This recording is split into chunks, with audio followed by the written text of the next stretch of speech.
Nandito ako ngayon sa junk shop ng JD na bagong junk shop.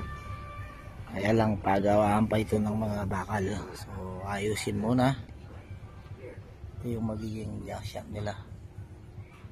So medyo kung titignan mo yung ayos, medyo makalat pa kasi ayusin.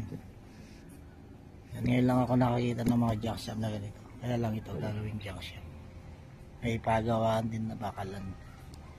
Dito sa kaibigan ko na pangalan JD.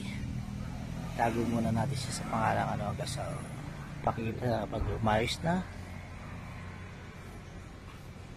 Yan ang magiging nila. Pangalan ay JD. Nandito ako sa may Memphis ngayon. So napakaluwang, 1,500 square meter ang lugar. So maayos na maayos to. Gagawin mong junk shop. Pero sa ngayon makalat pa nga dahil iba'y pa rin nandito. So naginaayos ito. Tiyak.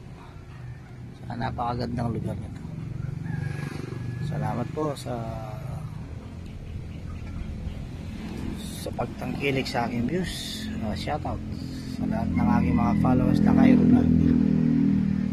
Yan. Ito raw ang pagdadaanan ng paglalagyan ng mga junk shop nila. Thanks for watching.